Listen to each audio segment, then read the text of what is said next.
All right, potential timing tomorrow continues to change as we watch the system evolve. We'll keep an eye on a morning chance for some showers and storms, maybe a lower end severe threat. Nevertheless, need to watch that for the first half of the day. There could be a sizable break for the afternoon, but then we heat up. And that brings that higher threat with that larger complex of storms anytime from the evening to the early stage of the overnight hours. And again, as we stressed the past several days, all modes of severe weather are possible, being damaging wind gusts, tornadoes, and even large hail. Right now, things are calm. 78, but a gusty breeze coming in from the south and east. Dew points are going up as well, and temperatures will stay kind of warm throughout the night. Right now, between 75 and right around 80 to the south in Rome. Wind gusts have been picking up between 20, 25, even 30 miles an hour. It'll stay at that speed overnight, and during the day tomorrow, even away from storms, as high as 30 to 40 miles an hour. So our main weather makers back here to the west already prompting a tornado watch over the Mississippi Valley. There's that big area low pressure. It's going to become a big wind machine locally. That low is going to race north and east.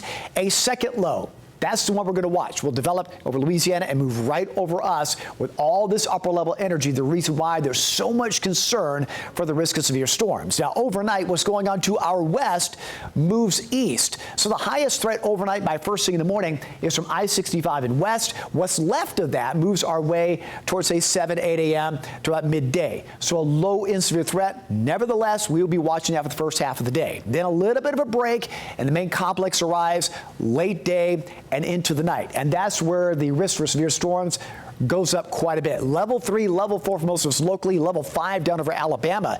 And to break that down, I mean, that's again level 3, 4 on a scale of 1 to 5. Again, we're all under this hatched area, which means there's a higher tornado risk. 10 to 15% overall, but in this hatched area, within 25 miles of a point, you could have a tornado EF2 or stronger, and that carries for a large part of our viewing area. That's why we've got to watch this extremely carefully. Damaging wind gusts at a 30% chance, again, at 25 miles of a point in this hatched area, could have wind gusts of 75 miles an hour or stronger. So even without tornadoes, just straight line winds alone could cause quite a bit of damage. And also large hail, that's been going up quite a bit. For most of us, a chance for quarter-size hail, 1-inch diameter. Others to the south and west, chance for even larger hail, 2-inch in diameter. And most of that being during the late stage of the afternoon into the evening and overnight hours. So there are the risk factors again. High winds, tornadoes, large hail, all those modes of severe weather, all possible. The greatest threat during the late stage of the afternoon and on through the night. So here's an approximate timeline. We go through the late stage of the evening tonight. We say mainly dry. First thing in the morning, we'll start seeing some showers and storms moving in from, say, 8 to 10 a.m. Some models differ a bit, but it's this first initial round from what's left off to the west. We'll have to watch very carefully.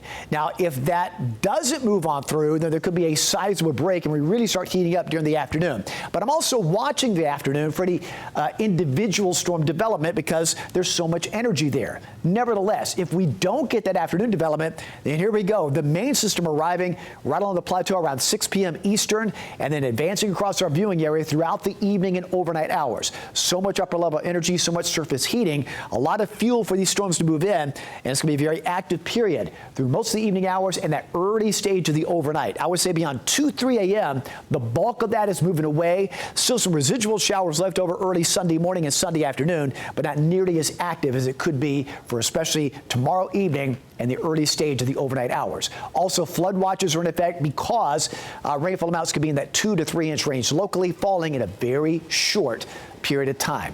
So we've got that weather alert period through tomorrow night, and for at least early morning Sunday. The rest of Sunday will be better, and calmer weather awaits us for early next week. All right, David Glenn, thanks so much. Right now, look